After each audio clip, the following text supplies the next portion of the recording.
Let's move to the thematic sessions for this morning. In our first theme, we want to address the SDG agenda, health, food, agriculture, and many issues that were raised this morning. Let me invite as the first intervention a friend, Damayanti Bachori, Chairman, Center for Transdisciplinary and Sustainable Sciences, ITB University. And she was, of course, the lead co-chair Task Force on Food Security and Sustainable Agriculture. So, Damayanti, over to you. I think in this opportunity, it is very wonderful to hear these three: the healing, harmony, and hope. And also, it goes on together with the one Earth, one family, and one future. And we have heard also how the future is still, according to Pak Yose, we're still facing the same challenges of global security that will still be challenged in this T20 leadership of India.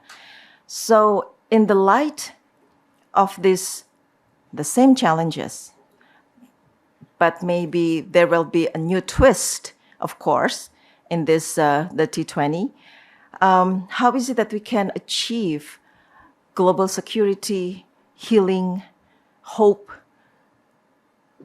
when we have, hopefully not, but if we have a recession, financial crisis?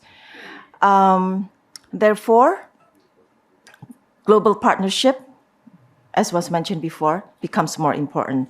And this global partnership is not only at the governmental level, but it should trickle down to all levels. Either it's NGO, universities, people-to-people, civil society partnership should work together toward this healing, harmony, and hope. I believe we can do it together, especially with the Troika, Indonesia, India, and Brazil. India, Indonesia, Brazil will give hope for the future through this T20, G20 that will be the core of our mission in this next year. Thank you. Thank you so much, Professor. Let me invite the next speaker, Hasbullah Thabrani, Chairman, Center for Health Administration and Policy Studies. Yeah. There you are. Sorry. Yeah, thank you very much. I've been organizing many meetings on the SDG for the universal health coverage. I think that's important information for all of us, since in SDG it is setting that it is set that by 2030 expecting all countries reaching universal health coverage. However, in my observation, including India and Indonesia, from our analysis, these achievement of the USC in terms of measure of indicators still not close to the target of the goal. The indicator for this SDG universal health coverage is out-of-pocket payment for healthcare, in contrast with the income. So most low-income countries still have high out-of-pocket payment. Why it is important? Because out-of-pocket payment for healthcare, because healthcare is uncertain. Unlike food, for example, or transportation, we can plan how much people will consume in the next year, next month, and so on.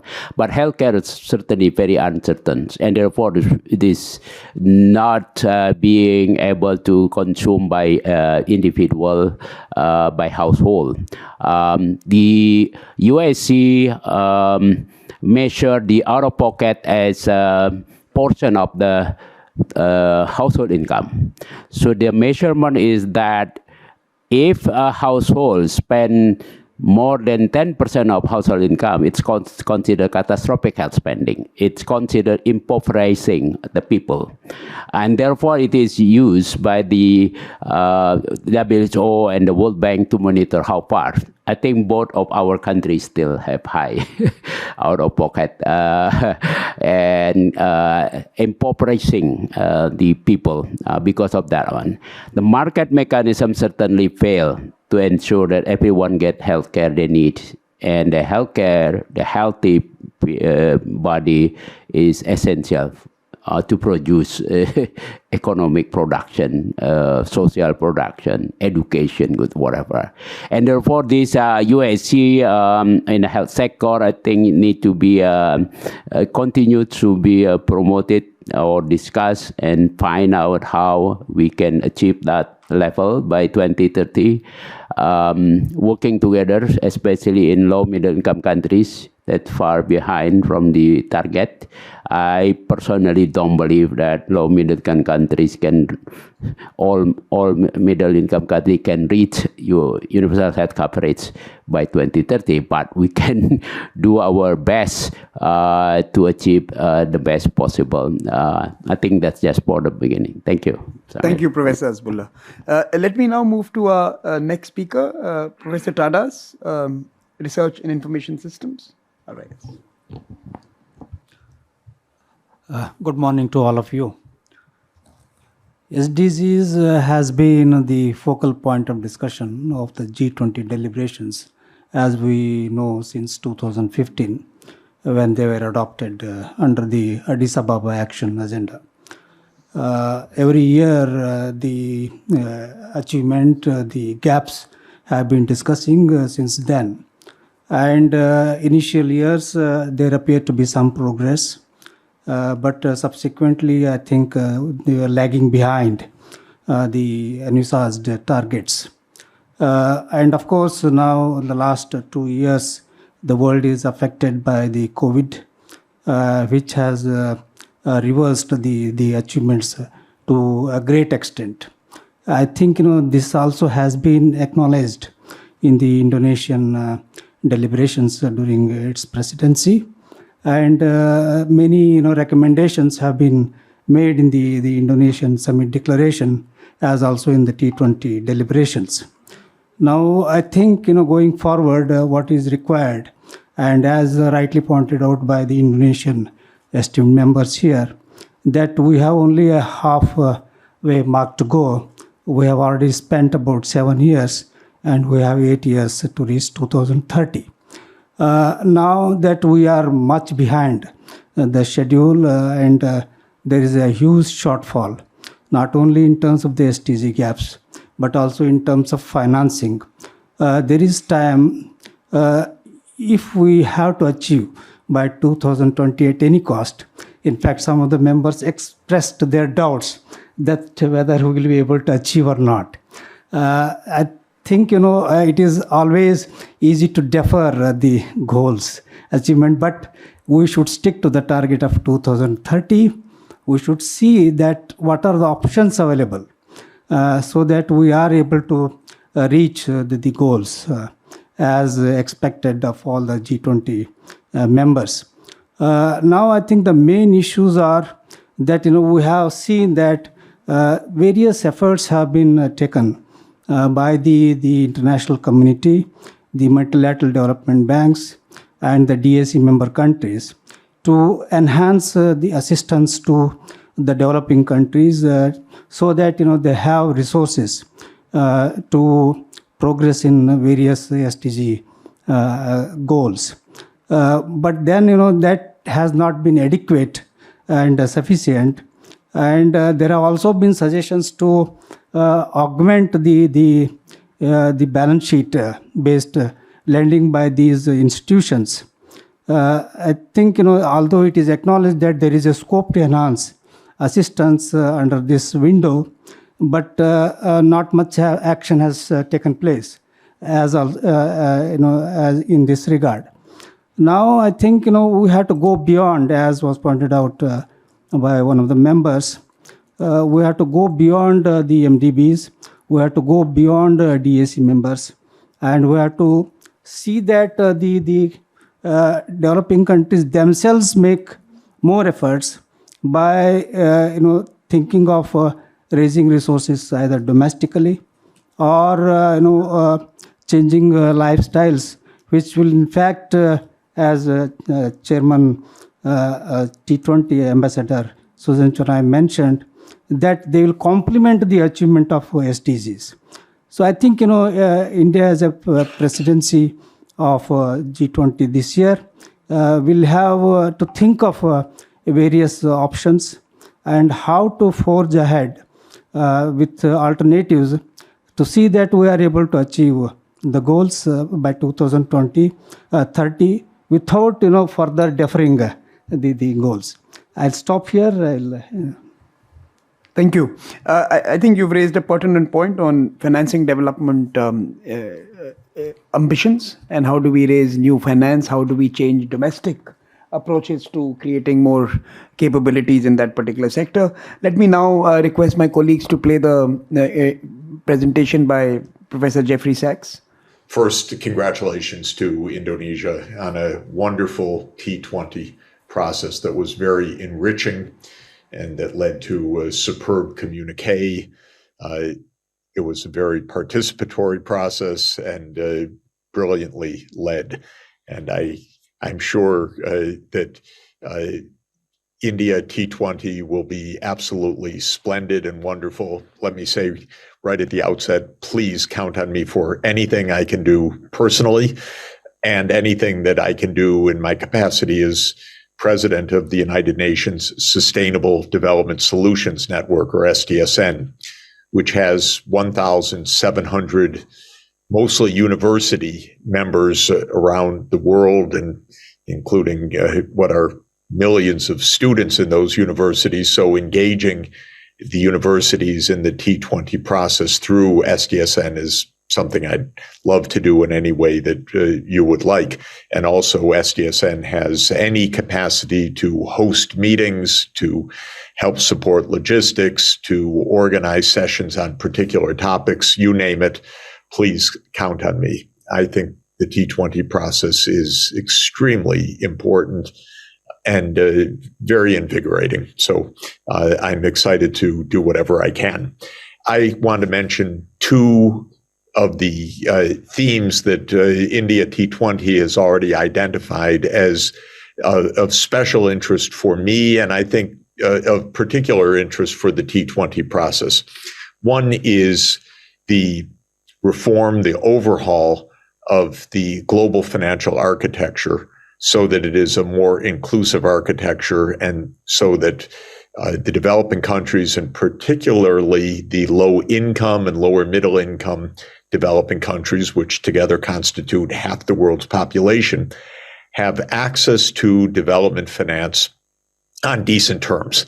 Because the way the global financial architecture works right now is that at least half the world is basically subjected to miserable borrowing conditions, very short-term loans, very high interest rates, very unstable capital flows, very high risks of default as a result of that or of debt crisis. And this is not financing the SDGs or the energy transformation or climate adaptation or other very high priorities. I'm working with the UN leadership, with Secretary General Guterres and Deputy Secretary General Amina Mohammed on what we call the SDG stimulus, which is to get more quality development finance in support of the SDGs and the Paris agenda. This could involve a massive expansion of the balance sheets of the multilateral development banks or of other public development banks or other DFIs. But this is the aim because we need long-term finance at low interest rates and for high or long maturities to finance what is essentially an investment agenda. Because the SDGs in Paris are about investing in education, investing in healthcare, investing in green energy, investing in sustainable agriculture, investing in urban infrastructure, investing in climate adaptation and resilience, investing in digital access and services. But it's investment, and that means finance. And since it's development finance, it means that we need long-term lending at interest rates comparable to the AAA borrowing that the rich countries obtain, but that the poor countries right now do not. So that's one theme that I really hope we can focus on. There will be a huge amount of international interest. The G20 is tasked with this. COP28 will be considering climate finance. The IMF is looking at reform issues, whether another round of SDRs or its new RST. The multilateral development banks are being pushed rightly to expand their balance sheets. I want to push their boards also to fund these institutions more adequately so that they protect the high credit worthiness and strong ratings of these organizations so that they can intermediate loans on good terms for their member borrowers. So that's one issue. The second issue that I think is extremely important is reform of multilateralism more generally. Multilateralism is fraught, of course, by big power confrontation, the proxy war, in effect, in Ukraine, the tensions between the U.S. and China. I have a lot of thoughts about this. I think the U.S. should calm down and cooperate better. That's my own personal view, and negotiate a lot more than it does. But the point is we need to strengthen multilateralism. We need to end the wars and the hot wars, the cold wars, and refocus these energies on sustainable development. I think it's possible. I think the T20 can play a role, as it did in the T20 Indonesia, in focusing on strengthening multilateralism, WTO reform, UN Security Council reform. I have long recommended and strongly urged that the G20 become the G21 with the addition of the African Union as the 21st chair, just like the European Union. That would bring in 1.4 billion people into the process with one additional chair, and a significant part of the world economy, and a significant voice that needs to be heard at the G20 process. So that's another aspect of multilateralism. And I think we could take up the theme also of reform of the G20 process itself, not only with the additional member, but I think the T20, the B20, the finance ministers group, the foreign ministers group, the urban 20 and so forth could really work closely together in the coming year on some of the key issues. That would be quite good for the G20, T20, B20 to be highly interactive at senior level, working on some of these core thematic issues. So I think even the reform of how the G20 process works effectively and can work even more effectively is important for the T20. I'm a firm believer in the G20 process. I think it's extremely exciting that we have 4 years in a row of major developing countries at the helm. Indonesia, India, Brazil, and South Africa. We could get a lot of reform done for making the global system work for all. Indonesia has made a great contribution to that, and I know India is going to do a spectacular job as well. So thank you for letting me make these very brief remarks. I'll be on a plane as you meet, but thinking of you, and I look forward to contributing in any and every way that will be helpful to the process. All best wishes to friends in the gathering. Thanks so much. So what I'll do is I'm going to make a little bit of a departure from the published agenda, because since he spoke a lot on reforming the financial order, I will bring Professor Ashima Goyal as well as Professor Deepak Mishra into the conversation at this stage. Professor Goyal, can I turn to you first on the reforms of the financial order and all the other ambitions? Thank you. Can you hear me? Yeah, we can hear you. Can you hear me? Yes. Yeah. So it is good to, my first experience of this process, and the thoughts voiced were all very inspiring. It is really good to be reminded that we are one family on earth and face a common future that we create, and that it can be much better if we work together. I think Indonesia made an invaluable contribution in keeping dialogue and agreement going in very difficult circumstances. So G20 as a whole has made major contribution in crisis times.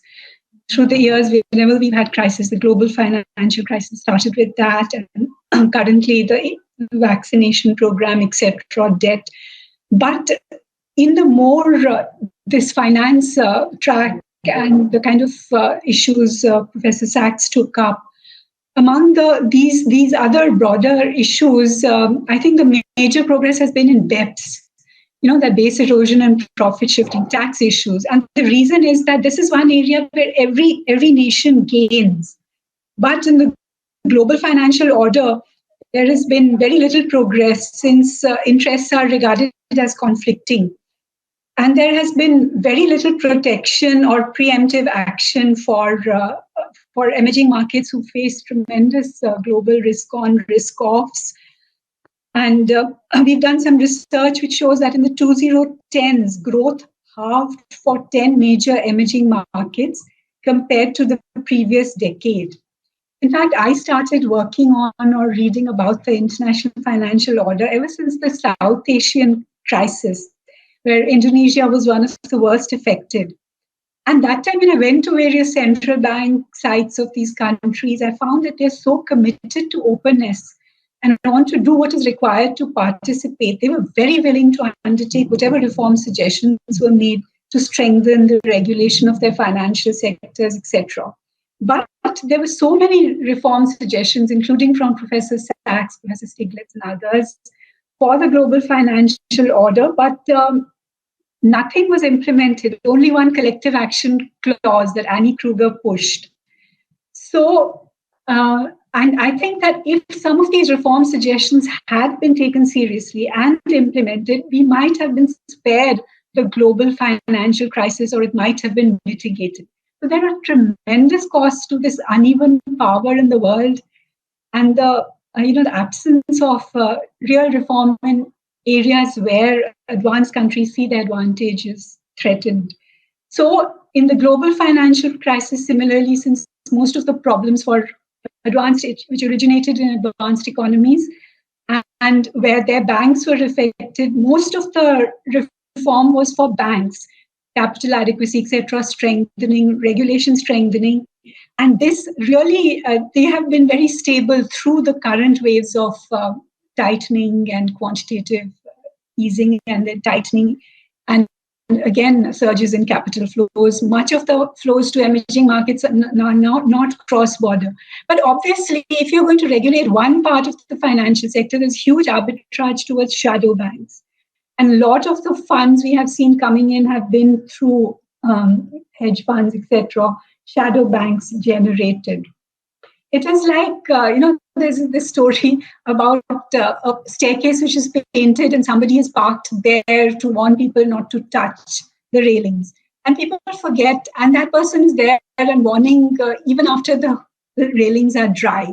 So it is through that function follows structure. And if we don't reform international institutions, then the response to crisis and to global requirements is going to be inadequate. But I think there are 4 considerations that make change more feasible today as India assumes the G20 presidency. One, there are huge new challenges, including climate change, financing for net zero, for SDGs, etc.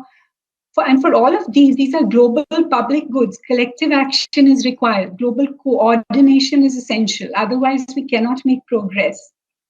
So there is a realization that something needs to be done seriously. And the second change is that emerging market size and aggregate has more than doubled. It's more than 50%. So the feedback from what happens to emerging markets to global growth and prospects is very large. And that just makes it a little bit more in advanced economies' own interest to preserve developing country growth. And there is more convergence of interests in that sense, as well as emerging market bargaining power rises. And this leads to the third, that agenda setting powers. As we have noted throughout this period of G20, only 4 times emerging markets have been in the chair, and the agenda has largely been set by advanced economies. But now we have, starting with Indonesia, we have 4 emerging markets going to take up the lead, and we should see some progress in issues that would improve global stability, global funding, and therefore improve outcomes for everybody. The last change I would like to flag is that there is an explosion in the use of data and potential for data-based financial innovations. These features can be used to stretch or leverage the finance available with the international institutions to make more available for the essential areas where spending has to rise. And along with that, a proposed action can be shown to benefit more countries. There can be a push from reputation effects, from a rise in bargaining power. And also, I think when we talk about healing and harmony, that is very important, especially after a year of seeing a terrible war and its side effects in human suffering, unnecessary destruction. I think, again, we unfortunately in global history, we go into these wars and we learn that wars cannot solve anything. So as our Prime Minister said, it's not a time for war, it's a time to cooperate, to work together, to heal large global problems, to find solutions. And I hope that this year we will see some action on this. Thank you. Thank you so much, Professor Goyal. I think I take away your key message here. Can the financial system work for people and planet? And can we bring greater agency and equity in how we actually set the agenda and operate the financial system? I think that's the key message and perhaps something to chase during the presidency. Let me turn to Professor Deepak Mishra. Yeah, thank you, Samir. So I hope you can hear me. Yeah. Okay. It's wonderful to be here. Thanks, Samir, Sachin, Mr. Chinoy. I thought you have to have a name starting with S to be part of the wise group of people, Mr. Satnam Sandhu, but then Mr. Arvind Gupta and Rohan Jetli made that break the jinx. But it's really pleasure to be here. I wanted to make 2 broad observations. So first is just talking about the global financial order, which is the task force that I will be part of along with Dr. Goel. And then second, I'll talk some basic issues on G20 issues as we see it from the work that we do at ICRIER, which is the economic think tank in Delhi. So first thing is when you talk about global financial order and reforming multilateral institutions, I haven't heard a single person who says we shouldn't reform it. And this has been going on for ages, but yet there is no reform. So you'd say, like, how can this be? Who says I don't want to have more development financing? Who says we don't want more innovative financing or reforming multilaterals or redefining the role of regional and plurilateral financing institutions? Pretty much everyone agrees. So what's the real issue here? And somebody who worked in the World Bank for 20 years, I know even staff in the World Bank wants this place to be reformed. So why is this not happening? I think obviously, like any typical reform, the political economy matters. The people, the incumbent beneficiary countries who have benefited from the last 70 years of the current global order are willing to give up, and the rising powers wants to have a bigger say in the global system, and they've been denied. And I think G20 is a terrific platform to push this agenda harder. And I think India, being a democracy, fastest growing developing country with a very strong leadership, has a really golden opportunity to push this agenda, which has been a jinxed agenda for a very long time. So what can we do? I mean, obviously we're a tiny, small part in this big wheel of global architecture, but I think at least we'll be talking to Ashima and others to have all these ideas. But I think there are a couple of things that people have talked about which we must do to make sure that we have some tangible outcome at the end of this process. I think we need to first pick few topics, be very selective in what this task force is going to focus on, and not take on the whole agenda. And glad that the outline of this is actually very focused, because there are actually three interrelated task force dealing with this. One is on global financial architecture, the other one is on transforming global institutions and framework, and the third one is on macro, which also has a lot of institutional and international coordination issues. So in a sense, I think we need to make sure that we pick the right ones which we can deliver. I think second is we really need very concrete action plans to begin with. And there are lots of terrific ideas that has been under discussion. So we need to really focus quickly and pick a few of those ideas that are really concrete, actionable, monitorable, and objective, so that they can be delivered. And I think the third I would say is because we are a big country, we have a large task force, it could be very easy to be inward looking and kind of have a consensus within India. I think it's pretty critical that we look outside from very early and involve some of the important global actors in this. I think Professor Sachs talks very eminently about some of those issues, but there are lots of people out there who are very keen for these things to reform, and they come from every parts of the world economy. So we must involve those people as we progress on this. So in some sense, being selective, being very concrete, and being more consultative is the way I would suggest at least our task force will proceed. Then quickly to turn to few kind of broader issues on G20, that because I have the mic, I'll take 2 more minutes to say on that.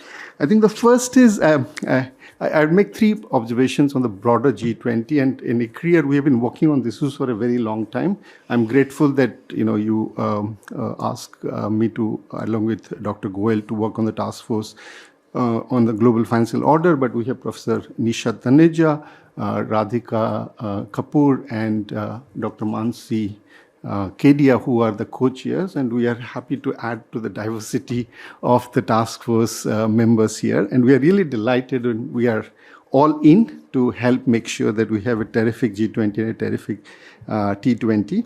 I want to talk on 3 things on broader G20 issues: process, people, and product. I think the first is on the process. I mean, you have seen this today, this big ad on newspapers where Prime Minister Modi talks about how G20 is going to be action-oriented, focused, and all that stuff. I think given the oldest democracy in the world and the largest, and being one of the fastest growing economy with a lot of self-confidence, I think this is going to be a terrific G20 in many ways. Because and I have been in the other side watching G20 from Washington, D.C. and others. And G20 can be a very nerdy place with lots of smart economists coming and talking about very complex, difficult issues. But I think India will be the first G20 members who is really going to take the G20 to the masses and not keep it confined to the classes. So I feel that's going to be. And second is the G20 architecture is so inclusive. I mean, if you look at the architecture, the World Bank, IMF, WHO, WTO, nobody has an inclusive architecture that G20 has. G20 is a big tent. It invites everybody to be inside it. And I think India is going to take advantage of it. So everybody who knows anything on G20, I presume, will ultimately be involved and have a say on this process. So this is, in some sense, I think the process is really set well to make a very successful G20. I think then it comes to the products or the substance that we are going to sell to the world. I think there's a plenty of problems around the world, from debt relief to climate change to digital economy to reforming multilateral systems. So each one can be a hero. If we can really invest well, each of these reform, or even picking one and succeeding, it could be a huge contribution to the global economy. So there's India is set in a difficult, challenging context, but it's only in those contexts that heroes arise. So I feel that being in that place provides India with the opportunity to actually come and find tangible solutions to some of the global problem. The second is the G20 story today. What we are really worried about are also very aligned with India's own development aspirations, including the aspirations of the developing countries. So in that sense, I feel the agenda, the priorities, the issues that we have discussed will be very, so there won't be a decoupling between what India wants versus what the developing countries want. So this recoupling would actually make it a much more substantive G20 than before.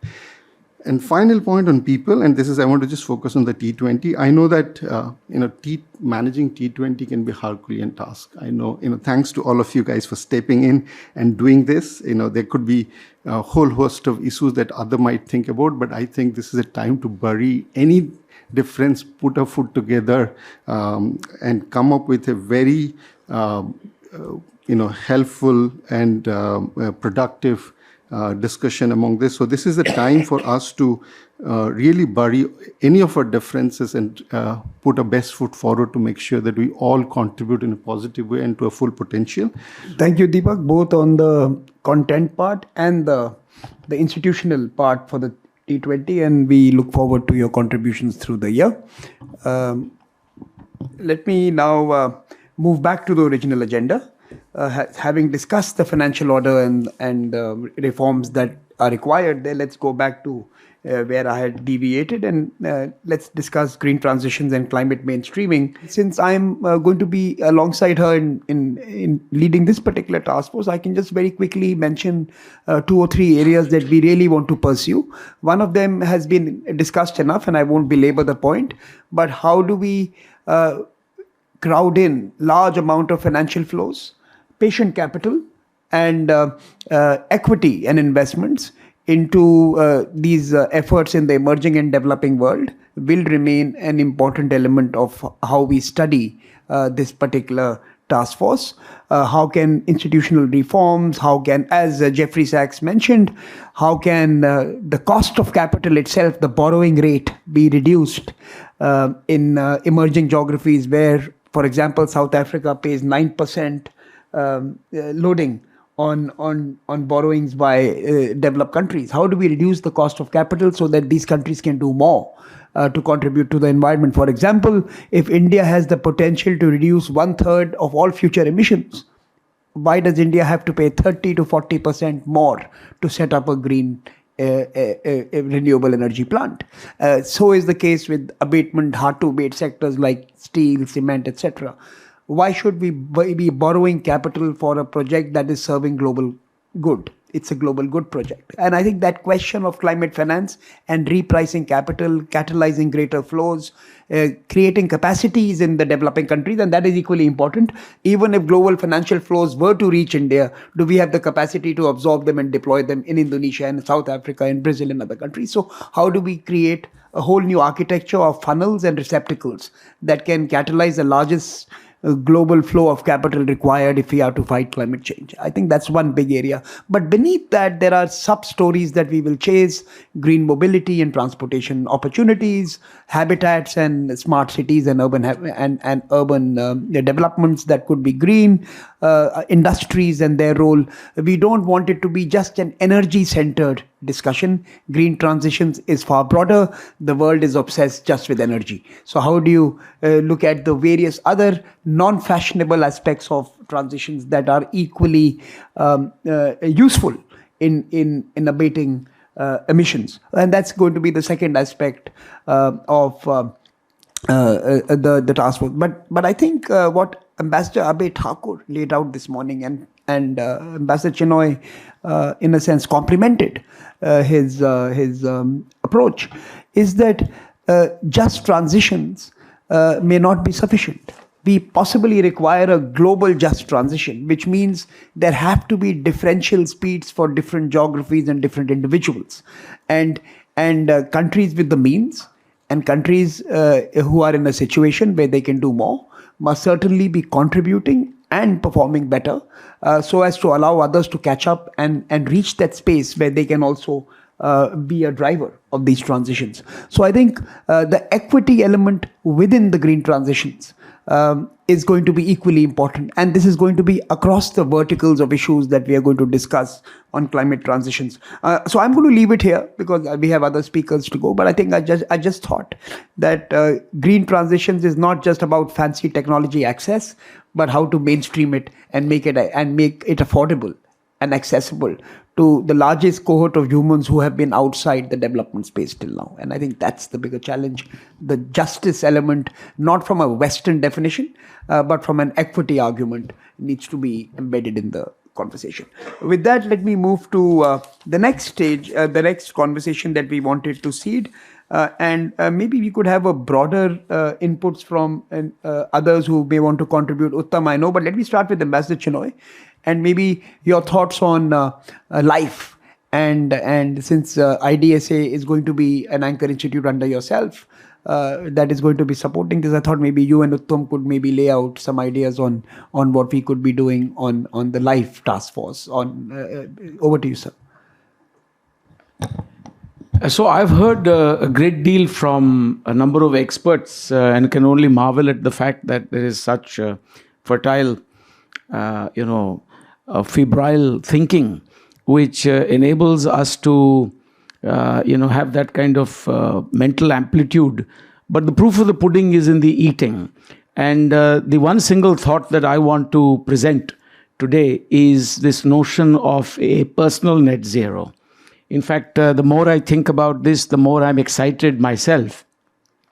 Because a top-down approach at the national level may or may not work, given all the difficulties in financing, bridging this huge gap between the developed and developing, the general reluctance to fund anything, beyond your own territory, the tendency to see the rest of the world as a black hole.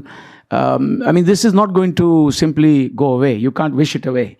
So whether the Indonesian, presidency or ours, we will have to continue to grapple with this. But how about turning it around? And speaking of a personal net zero is what I'm proposing today. So can the Think 20, each one of us wear a badge which says, we are committed to a personal net zero? Can a pledge be developed for India's G20 presidency, which is a pledge or an anthem for a personal net zero? Now, a personal net zero doesn't mean that you stop, having your barbecue in Australia. No more Barbies for the Australians, no more four-wheel drives. That's not what I'm suggesting. But can we distill something between us as humanity, each of us in our own bubbles, whatever part of the world we live, can we de-escalate? We may be having much higher standards of living in America, in Germany, in other parts of Europe, in Japan, but can we do something to scale that back? And I would see that as a personal contribution at the human beings level to achieving net zero. That's what I think is the centrality of a lifestyle for the environment. This is not about equalizing. This is not about reducing everybody to the same denominator, which would be quite alarming in the West.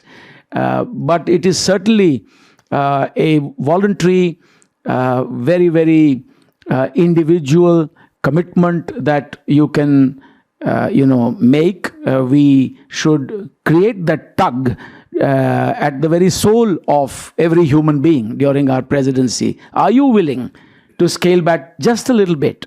I read somewhere that a single shirt takes 27 liters of water to manufacture. So, and the manner in which we, lead our lifestyles, there is so much that we can do to scale back. And I'm not about to suggest that we do a circular economy of the type that reduces global growth to zero levels, because you need to continue to stimulate the global economy as well in terms of consumption, a consumption-led, global growth. But let's, I think, dedicate ourselves to this notion. At least that's what I would say as the chair for this lifestyle for the environment. My motto from today is a personal net zero, and how I can move inch forward towards that goal. Thank you.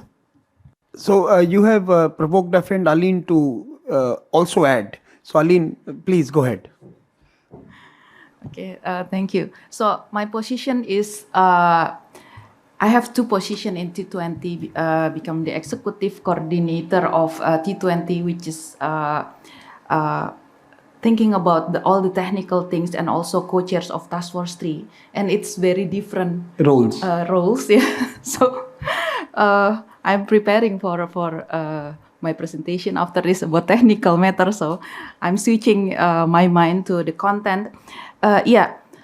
I think for T20 India, we made a task force note for this task force about governing climate change, energy transition, and environmental protection. First, my notes is maybe we can highlight more on the circular economy side.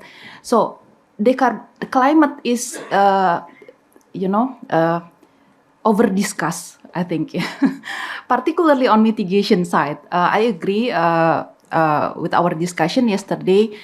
We have to look at adaptation, so how to make decarbonization works for development, how to insert decarbonization to development agenda, and then it also later on impact to the financing. But I think circular economy will make a bigger impact in terms of resource exploitation side. So we concerned about this resource availability, and also on the other side is environmental protection. So highlighting these three: decarbonization, resource exploitation, and environmental protection, and putting it into like circular economy term, I think it very important.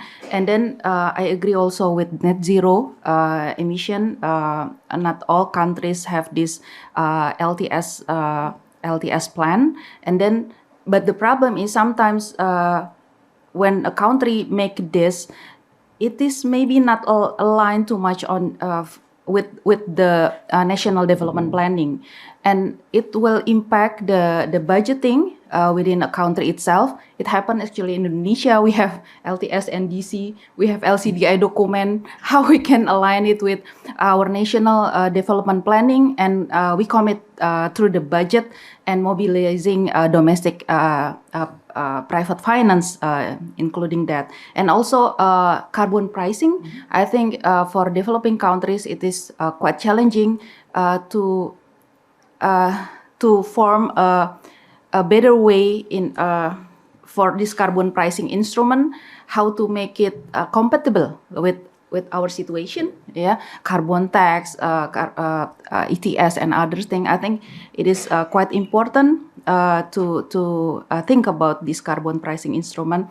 And about the JETP, the last one is, I think we should learn from South Africa, where this aid or this support, embedded with this support is term and condition. So we have to look at more when we receive a bunch of money, and whether the term of condition is acceptable for us. Yeah, thank you. No, I think that's important. On a lighter note, by the way, thank you so much, both Ambassador Chinoy and Aline, for your important intervention on this aspect.